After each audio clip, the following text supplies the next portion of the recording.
ಆತ್ಮೀಯ ವೀಕ್ಷಕರೇ, Royson creations YouTube ಚಾನಲ್ಗೆ ನಿಮಗೆ ಸ್ವಾಗತ. ಇಂದಿನ ಈ ವಿಡಿಯೋದಲ್ಲಿ 8ನೇ ತರಗತಿಯ ವಿಜ್ಞಾನ ವಿಷಯ ಕಲಿಕಾ ಬಲವರ್ಧನೆ ವಿದ್ಯಾರ್ಥಿ ಚಟುವಟಿಕೆ ಪುಸ್ತಕ ಶೀರ್ಷಿಕೆ 2ರಲ್ಲಿ ಬರುವಂತಹ ಕಲಿಕಾ ಫಲ 2.2ರಿಂದ 2.5ರ ತನಕ ಅಂದರೆ ಉಳಿದಂತಹ ಭಾಗವನ್ನು ಶೀರ್ಷಿಕೆ 2ರ ಉಳಿದ ಭಾಗವನ್ನು ನಾವು ಈ ವಿಡಿಯೋದಲ್ಲಿ ತಿಳಿದುಕೊಳ್ಳೋಣ. ಯಾರೆಲ್ಲ ಮೊದಲ ಬಾರಿ ನಮ್ಮ ಚಾನಲನ್ನು ನೋಡ್ತಾ ಇದ್ದೀರಾ ಸಬ್ಸ್ಕ್ರೈಬ್ ಮಾಡಿ ಹಾಗೂ ನಿಮ್ಮ ಫ್ರೆಂಡ್ಸಿಗೆ ಶೇರ್ ಮಾಡೋದನ್ನು ಮರಿಬೇಡಿ. ಕಲಿಕಾ ಫಲ 2.2 ಸಂಪರ್ಕ ಬಲ ಮತ್ತು ಸಂಪರ್ಕ ರಹಿತ ಬಲಗಳಿಗಿರುವ ವ್ಯತ್ಯಾಸ. ಸೊ ಇಲ್ಲೊಂದು ಆಕ್ಟಿವಿಟಿಯನ್ನು ಕೊಟ್ಟಿದ್ದಾರೆ ನೋಡಿ. ಸೊ ಬಲ ಪ್ರಯೋಗಿಸುವಂತಹ ಸಂದರ್ಭಗಳು ಯಾವ್ಯಾವಾಗ?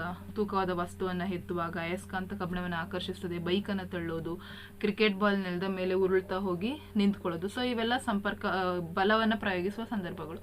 ಸೊ ಇದರಲ್ಲಿ ಸಂಪರ್ಕದಿಂದ ಆಗುವ ಬಲ ಮತ್ತು ಸಂಪರ್ಕ ರಹಿತ ಬಲವನ್ನು ವಿಂಗಡಣೆ ಮಾಡಲಿಕ್ಕೆ ಹೇಳಿದ್ದಾರೆ. ಸೊ ತೂಕವಾದ ವಸ್ತುವನ್ನು ಮೇಲಕ್ಕೆತ್ತುವುದು ಸ್ನಾಯು ಬಲ, ಕ್ರಿಕೆಟ್ ಬಾಲ್ ನೆಲದ ಮೇಲೆ ಉರುಳ್ತಾ ಹೋಗೋದು ಘರ್ಷಣ ಬಲ, ಇವೆಲ್ಲ ಸಂಪರ್ಕದಿಂದ ಆಗುವಂಥದ್ದು. ಅಯಸ್ಕಾಂತ ಕಬ್ಬಿಣವನ್ನು ಆಕರ್ಷಿಸುವುದು ಕಾಂತೀಯ ಬಲ, ಇದು ಸಂಪರ್ಕ ರಹಿತವಾದ ಬಲ. ಮತ್ತೆ ಅಳತೆ ಪಟ್ಟಿಯನ್ನು ತಲೆಗೆ ಚೆನ್ನಾಗಿ ಉಜ್ಜಿ ಪೇಪರ್ ಚೂರುಗಳನ್ನು ಹತ್ರ ತಂದಾಗ ಅದು ಆಕರ್ಷಿಸುತ್ತದೆ, ಇದು ಸ್ಥಾಯು ವಿದ್ಯುತ್ ಬಲ. ನೆಕ್ಸ್ಟ್, ಈ ಕೆಳಗಿನ ಉದಾಹರಣೆಗಳಲ್ಲಿ ಯಾವ ವಿಧದ ಬಲ ಪ್ರಯೋಗವಾಗಿದೆ ಕೇಳಿದರೆ. ಸೊ ಮೊದಲನೇದು ಮೇಜನ್ನು ತಳ್ಳುವುದು ಸ್ನಾಯು ಬಲ, ಎರಡನೇದು ಆಲೆ ಮನೆಯಲ್ಲಿ ಎತ್ತುಗಳನ್ನು ಬಳಸಿಕೊಂಡು ಕಬ್ಬಿಣ ರಸ ತೆಗೆಯುವುದು ಸ್ನಾಯು ಬಲ, ಕಬ್ಬಿಣದ ಚೂರು ಅಯಸ್ಕಾಂತ ಕಂಡುಕೊಳ್ಳೋದು ಕಾಂತೀಯ ಬಲ, ಕೂದಲಿಗೆ ಉಜ್ಜಿದ ಬಾಚಣಿಗೆಗೆ ಪೇಪರ್ ಚೂರು ಅಂಟುವುದು ಸ್ಥಾಯು ವಿದ್ಯುತ್ ಬಲ, ಮರದಿಂದ ತೆಂಗಿನಕಾಯಿ ಬೀಳೋದು ಗುರುತ್ವಾಕರ್ಷಣ ಬಲ, ಬಾವಿಯಿಂದ ನೀರನ್ನು ಮೇಲೆತ್ತುವುದು ಸ್ನಾಯು ಬಲ, ಕೆಲಸಗಾರನು ಭಾರವಾದ ವಸ್ತುವನ್ನು ಎತ್ತುವುದು ಸ್ನಾಯು ಬಲ, ಅಳಿಸುವ ರಬ್ಬರನ್ನು ಉಣ್ಣೆ ಬಟ್ಟೆಗೆ ಅದು ಸಹ ಸ್ಥಾಯಿ ವಿದ್ಯುತ್ ಬಲ. ನೆಕ್ಸ್ಟ್, ಉರುಳು ಬಿಟ್ಟ ಚೆಂಡು ನಿಧಾನವಾಗಿ ನಿಲ್ಲುವುದು ಘರ್ಷಣಾ ಬಲ, ಮೇಜಿನ ಡ್ರಾ ಅನ್ನು ಎಳೆಯುವುದು ಸ್ನಾಯು ಬಲ, ನೆಲದ ಮೇಲೆ ಉರುಳು ಬಿಟ್ಟಂತಹ ಗೋಲಿ ಸ್ವಲ್ಪ ದೂರದಲ್ಲಿ ಚಲಿಸುವುದು ಘರ್ಷಣಾ ಬಲ ಆಗುತ್ತದೆ. ಸೊ ಇದರಲ್ಲಿ ನೀವೇನು ತೀರ್ಮಾನವನ್ನು ತೆಗೆದುಕೊಳ್ಬಹುದು ಅಂದರೆ ಬಲವು ನಿಶ್ಚಲ ಸ್ಥಿತಿಯಿಂದ ವಸ್ತುವನ್ನು ಚಲಿಸುವಂತೆ ಮಾಡುತ್ತದೆ ಮತ್ತು ಚಲಿಸುತ್ತಿದ್ದರೆ ವಸ್ತುವನ್ನು ಜವವನ್ನು ಬದಲಾಯಿಸುತ್ತದೆ ಮತ್ತು ವಸ್ತುವಿನ ಆಕಾರದಲ್ಲಿ ಬದಲಾವಣೆ ತರಬಹುದು. ವಿವಿಧ ರೀತಿಯ ಬಲದ ವಿಧಗಳನ್ನು ನಾವು ಇಲ್ಲಿ ತಿಳ್ಕೊಬಹುದು. ನೆಕ್ಸ್ಟ್, ಸಂಪರ್ಕ ರಹಿತ ಮತ್ತು ಸಂಪರ್ಕ ಬಲಗಳ ಪ್ರಾಮುಖ್ಯತೆಯನ್ನು ಪಟ್ಟಿ ಮಾಡಲಿಕ್ಕೆ ಹೇಳಿದರೆ. ಸೊ ವಸ್ತುಗಳು ಚಲಿಸುವಂತೆ ಮಾಡಲಿಕ್ಕೆ ನಮಗೆ ಸ್ನಾಯು ಬಲ ಕೆಲವೊಮ್ಮೆ ಉಪಯೋಗಿಸ್ತೀವಿ. ಚಲಿಸುತ್ತಿರುವ ವಸ್ತುಗಳು ಘರ್ಷಣಾ ಬಲದಿಂದ ನಿಲ್ತವೆ, ಹಾಗಾಗಿ ನಮಗೆ ಅವಶ್ಯಕವಾಗಿ ಸಂಪರ್ಕ ಬಲ ಬೇಕು. ಅದೇ ರೀತಿ ಸಂಪರ್ಕ ರಹಿತ ಬಲ ಅಂತ ಬಂದರೆ ಗುರುತ್ವಾಕರ್ಷಣ ಬಲ. ಸೊ ಭೂಮಿಯು ವಸ್ತುಗಳನ್ನು ತನ್ನೆಡೆಗೆ ಸೆಳೆಯುತ್ತದೆ. ಸೊ ಅಲ್ಲಿ ಸಹ ನಾವು ಅದನ್ನು ಗುರುತ್ವಾಕರ್ಷಣ ಬಲ, ಅಲ್ಲಿ ನಾವು ಅದರ ಪ್ರಾಮುಖ್ಯತೆಯನ್ನು ನೋಡ್ತೀವಿ. ನೆಕ್ಸ್ಟ್, ಕಾಂತೀಯ ಬಲದಲ್ಲಿ ವಿದ್ಯುತ್ ಶಕ್ತಿ ಉತ್ಪಾದನೆಯಲ್ಲಿ ಸ್ಪೀಕರ್, ರೈಲ್ ಟ್ರ್ಯಾಕ್ಗಳು, ಕ್ರೇನ್ಗಳಲ್ಲಿ ನಾವು ಇದರ ಪ್ರಾಮುಖ್ಯತೆ ನೋಡ್ತೀವಿ. ಮತ್ತು ಸ್ಥಾಯಿ ವಿದ್ಯುತ್ ಬಲ ವಸ್ತುಗಳು ಉತ್ಪಾದನೆ ಆಗಲು ನಿರ್ಮಾಣವಾಗಲು ಸಹ ಸಹಾಯ ಮಾಡ್ತದೆ. ಸೋಡಿಯಂ ಕ್ಲೋರೈಡ್ ಅಲ್ಲಿ ಧನ ಮತ್ತು ಋಣಾತ್ಮಕ ಇರೋದ್ರಿಂದ ಎರಡು ಆಕರ್ಷಿಸಿ ಒಂದು ಬಂಧವನ್ನು ಕೋವಲೆಂಟ್ ಬಂಧ, ಒಂದು ಅಯಾನಿಕ ಬಂಧವನ್ನು ಏರ್ಪಟ್ಟಲ್ಲಿ ಉಪ್ಪು ತಯಾರಾಗುತ್ತೆ. ಹಾಗಾಗಿ ಅಲ್ಲೂ ಸಹ ನಾವು ಅದನ್ನು ನೋಡ್ಬೋದು. ನೆಕ್ಸ್ಟ್, ಇಲ್ಲಿ ಪದಜಾಲವನ್ನು ಕೊಟ್ಟಿದ್ದಾರೆ. ಸೊ ನಾನು ಇಲ್ಲಿ ನೋಡಿ ಕೊಟ್ಟಿದ್ದೀನಿ ಆನ್ಸರ್ಸನ್ನು. ಸೊ ನೀವು ಅದನ್ನು ಕಾಪಿ ಮಾಡ್ತಾ ಹೋಗಿ ಅಲ್ಲಿ ಏನು ಆನ್ಸರ್ಸ್ ಸಿಕ್ಕಿದೆಯಲ್ಲ ಅದನ್ನು ನಿಮಗೆ ಈ ಪದಬಂಧದಲ್ಲಿ ಆ ಸುಳುವನ್ನು ಕೊಟ್ಟಿದ್ದಾರಲ್ಲ, ಸೊ ಅಲ್ಲಿ ನೀವು ಇದನ್ನು ಮಾರ್ಕ್ ಮಾಡಬೇಕು. ಗುರುತ್ವಾಕರ್ಷಣ ಬಲ, ಘರ್ಷಣೆ, ವಾತಾವರಣ, ಸ್ನಾಯು ಬಲ, ಒತ್ತಡ, ಅಯಸ್ಕಾಂತ. ಸೊ ಈ ಆನ್ಸರ್ಸ್ಗಳನ್ನ ನೀವಿಲ್ಲಿ ಮಾರ್ಕ್ ಮಾಡ್ಕೊಳ್ಳಿ. ನೆಕ್ಸ್ಟ್, ಮರಳಿನ ಮೇಲೆ ಒಂಟೆಯು ಸುಲಭವಾಗಿ ನಡೆದಾಡಲು ಹೇಗೆ ಸಾಧ್ಯ? ಏಕೆಂದರೆ ಒಂಟೆಯ ಕಾಲುಗಳ ಪಾದಗಳು ಅಗಲವಾಗಿವೆ, ಅಂದರೆ ವಿಸ್ತೀರ್ಣ ಹೆಚ್ಚಾಗಿದೆ. ಹಾಗಾಗಿ ಮರಳಿನ ಮೇಲೆ ಕಡಿಮೆ ಒತ್ತಡ ಏರ್ಪಡುತ್ತದೆ. ಸೊ ಕಾಲುಗಳು ಮರಳಿನ ಒಳಗೆ ಹೋಗುವುದಿಲ್ಲ, ಹಾಗಾಗಿ ಅವು ಸುಲಭವಾಗಿ ನಡೆದಾಡ್ತವೆ. ನೆಕ್ಸ್ಟ್, ಸಮುದ್ರದ ಆಳದಲ್ಲಿ ಹೋಗುವ ಸಮುದ್ರಯಾನಿಗಳು ವಿಶೇಷವಾದ ಉಡುಪನ್ನು ಧರಿಸಲು ಕಾರಣ ಏಕೆಂದರೆ ನೀರಿನ ಒತ್ತಡ ಕಡಿಮೆ ಮಾಡಲು ಅವರು ಆ ರೀತಿಯ ವಿಶೇಷವಾದ ಉಡುಪುಗಳನ್ನು ಧರಿಸ್ತಾರೆ. ನೆಕ್ಸ್ಟ್, ಅಲ್ಲಿಯೂ ಗೋಡೆಯ ಮೇಲಿಂದ ಬೀಳದೆ ಯಾವ ರೀತಿ ಚಲಿಸ್ತದೆ, ಹೇಗೆ ಸಾಧ್ಯ ಅದು ಚಲಿಸಲಿಕ್ಕೆ ಅಂತ ಹೇಳಿದ್ರೆ ಅಲ್ಲಿಯ ಪಾದಗಳು ಅಗಲವಾಗಿವೆ ಮತ್ತು ಪಾದ ಮತ್ತು ಗೋಡೆಯ ನಡುವೆ ವಾಂಡರ್ ವಾಲ್ ಬಂಧ ಏರ್ಪಡುವ ಕಾರಣ ಅಲ್ಲಿಗೆ ಗೋಡೆಯ ಮೇಲೆ ಚಲಿಸಲು ಹಿಡಿತ ಸಿಗ್ತದೆ. ಜೊತೆಗೆ ಅಲ್ಲಿಯೂ ಬೀಳದೆ ಗೋಡೆಯ ಮೇಲೆ ಚಲಿಸಲಿಕ್ಕೆ ಸಾಧ್ಯ ಆಗುತ್ತೆ. ಸೇಬಿನ ಹಣ್ಣನ್ನು ಮೊಂಡಾದ ಚಾಕುವಿಗಿಂತ ಮೊನಚಾದ ಹರಿತವಾಗಿರುವ ಚಾಕುವಿನಿಂದ ಕತ್ತರಿಸುವುದು ಸುಲಭ, ಯಾಕೆಂದರೆ ಮೊನಚಾದ ಅಥವಾ ಹರಿತವಿರುವಂತಹ ಚಾಕುವಿನ ವಿಸ್ತೀರ್ಣ ತುಂಬ ಕಡಿಮೆ ಇರ್ತದೆ. ಸೊ ಹಾಗಾಗಿ ಒತ್ತಡ ಏನಾಗಿರ್ತದೆ, ಹೆಚ್ಚಾಗಿರ್ತದೆ, ಬೇಗ ಹಣ್ಣನ್ನು ಕತ್ತರಿಸಬಹುದು.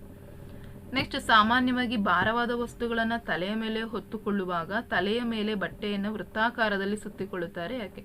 ಸೊ ಈ ರೀತಿ ಮಾಡೋದ್ರಿಂದ ಅವರ ತಲೆಯೊಂದಿಗೆ ಭಾರದ ಸಂಪರ್ಕದ ಪ್ರದೇಶ ಏನಾಗ್ತದೆ, ಹೆಚ್ಚಾಗ್ತದೆ. ಆದ್ದರಿಂದ ತಲೆಯ ಮೇಲಿನ ಒತ್ತಡ ಕಡಿಮೆ ಆಗ್ತದೆ, ಭಾರವನ್ನು ಹೊತ್ತು ಸಾಗಲು ಸುಲಭವಾಗ್ತದೆ. ಸೊ ಇದಿಷ್ಟು ನಿಮಗೆ ಕಲಿಕಾಫಲ 2.2ರಲ್ಲಿ ಬಂದಂತಹ ಪ್ರಶ್ನೆಗಳು. ನೆಕ್ಸ್ಟ್ ಕಲಿಕಾಫಲ 2.3 ಘರ್ಷಣೆಯ ಅನ್ವಯಗಳನ್ನು ಪಟ್ಟಿ ಮಾಡೋದು. ಸೊ ಇಲ್ಲಿ ನೋಡಿ ನಿಮಗೆ ಒಂದು ಆಕ್ಟಿವಿಟಿನ ಕೊಟ್ಟಿದ್ದಾರೆ, ಏನೇನು ವಸ್ತುಗಳು ಬೇಕು ಅಂತ ಇಲ್ಲಿ. ಸೊ ನಾನಿಲ್ಲಿ ಆನ್ಸರ್ಸನ್ನು ಹಾಕಿದ್ದೀನಿ. ಇದ್ರ ಮೇಲೆ ನಿಮಗೆ ಕ್ವಶನನ್ನು ಕೇಳಿದರೆ, ಯಾವ ಮೇಲ್ಮೈ ಮೇಲೆ ಹೆಚ್ಚು ದೂರ ಚಲಿಸಲು ಸಾಧ್ಯ? ಆಬ್ವಿಯಸ್ಲಿ ಸಿಮೆಂಟ್ ನೆಲದ ಮೇಲೆ ಚೆಂಡು ಹೆಚ್ಚು ದೂರ ಚಲಿಸ್ತದೆ. ಯಾವ ಮೇಲ್ಮೈ ಮೇಲೆ ಕಡಿಮೆ ದೂರ ಚಲಿಸ್ತದೆ? ಮರಳಿನ ಮೇಲೆ ಕಡಿಮೆ ದೂರ ಚಲಿಸ್ತದೆ. ಎರಡೂ ಸನ್ನಿವೇಶಗಳಲ್ಲಿ ಚೆಂಡು ಕ್ರಮಿಸಿದ ದೂರದಲ್ಲಿ ವ್ಯತ್ಯಾಸವಾಗಲು ಕಾರಣವೇನು?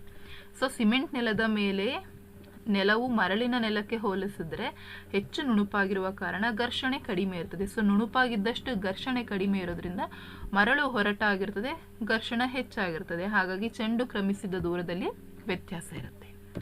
ಸೊ ಹಾಗಾಗಿ ನಮ್ಮ ತೀರ್ಮಾನ ಏನು ಹೇಳ್ಬೋದು ಅಂದರೆ, ಘರ್ಷಣಾ ಬಲವು ಯಾವಾಗಲೂ ಚಲಿಸುತ್ತಿರುವ ಎಲ್ಲ ವಸ್ತುಗಳ ಮೇಲೆ ವರ್ತಿಸ್ತಿರ್ತದೆ ಮತ್ತು ಅದರ ದಿಕ್ಕು ಯಾವಾಗಲೂ ಚಲನೆಯ ವಿರುದ್ಧ ದಿಕ್ಕಿನಲ್ಲಿಯೇ ಇರ್ತದೆ. ನೆಕ್ಸ್ಟ್, ಎರಡು ಕೈಯನ್ನು ಪರಸ್ಪರ ಉಜ್ಜಿದ ಕೈಗಳನ್ನು ಎರಡು ಕೆನ್ನೆಯ ಮೇಲಿಟ್ಟು ನಿಮ್ಮ ಅನುಭವವನ್ನು ದಾಖಲಿಸಿ. ಸೊ ನಮಗೆ ಈ ಆಕ್ಟಿವಿಟಿ ತುಂಬ ಸರಿ ಶಾಲೆಯಲ್ಲಿ ಮಾಡಿದರೆ, ಎರಡು ಕೈಗಳನ್ನು ನೀವು ಚೆನ್ನಾಗಿ ಪರಸ್ಪರ ಉಜ್ಜಿ ಆ ಕೈಗಳನ್ನು ನಿಮ್ಮ ಕೆನ್ನೆ ಮೇಲಿಟ್ಟಾಗ ಬೆಚ್ಚನೆಯ ಅಥವಾ ಬಿಸಿಯ ಅನುಭವವನ್ನು ನಮಗೆ ಉಂಟಾಗ್ತದೆ. ಸೊ ಅದರಿಂದ ನಾವೇನಂತ ತಿಳ್ಕೊಬೋದು ಅಂದರೆ, ಘರ್ಷಣೆಯು ಶಾಖವನ್ನು ಉತ್ಪತ್ತಿ ಮಾಡ್ತದೆ. ಪುಸ್ತಕ ತುಂಬಿದ ಬೀರುವನ್ನು ತಳ್ಳಲು ಸಾಧ್ಯನಾ? ಸೊ ಸಾಧ್ಯವಿಲ್ಲ. ನೀವು ನಿಮ್ಮ ಸ್ನೇಹಿತ ಸೇರಿ ಬೀರನ್ನು ಒಂದೇ ದಿಕ್ಕಿನಲ್ಲಿ ತಳ್ಳಲು ಪ್ರಯತ್ನಿಸಿ. ಸೊ ತಳ್ಳಲು ಸಾಧ್ಯನಾ? ಇಲ್ಲ. ಈಗ ನಿಮ್ಮ 4 ಜನ ಸ್ನೇಹಿತರು ಸೇರಿಕೊಂಡು ಒಂದು ಬೀರುವನ್ನು ಒಂದೇ ದಿಕ್ಕಿನಲ್ಲಿ ತಳ್ಳಲು ದಾಖಲಿಸಿ. ಹಾಗೇನಾಗುತ್ತೆ? ಹೌದು, ಆಗ ಬೀರು ಸುಲಭವಾಗಿ ತಳ್ಳಬಹುದು, ಸಾಧ್ಯ ಆಗ್ತದೆ.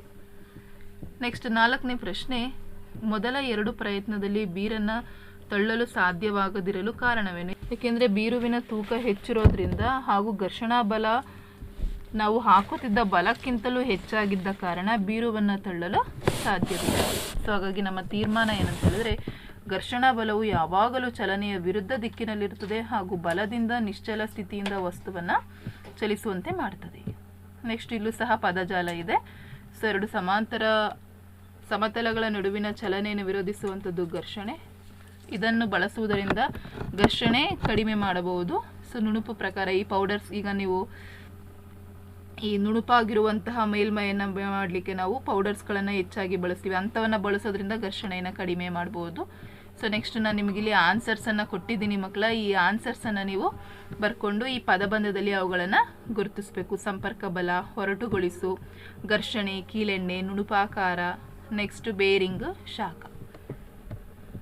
ನೆಕ್ಸ್ಟ್, ವಿಮಾನ ಮತ್ತು ದೋಣಿಗಳಿಗೆ ವಿಶೇಷವಾದ ಆಕಾರವಿರುತ್ತದೆ. ಯಾಕೆ ಅಂತ ಹೇಳಿದರೆ, ಅವು ನೀರಿನ ಘರ್ಷಣೆಯನ್ನು ಕಡಿಮೆ ಮಾಡಲು ಹಾಗೂ ವಿಮಾನ ಗಾಳಿಯಿಂದ ಚಲನೆಗೆ ಉಂಟಾಗುವ ಘರ್ಷಣೆಯನ್ನು ಕಡಿಮೆ ಮಾಡಿಕೊಳ್ಳಲು ವಿಶೇಷವಾದ ಆಕಾರವನ್ನು ಹೊಂದಿರ್ತದೆ.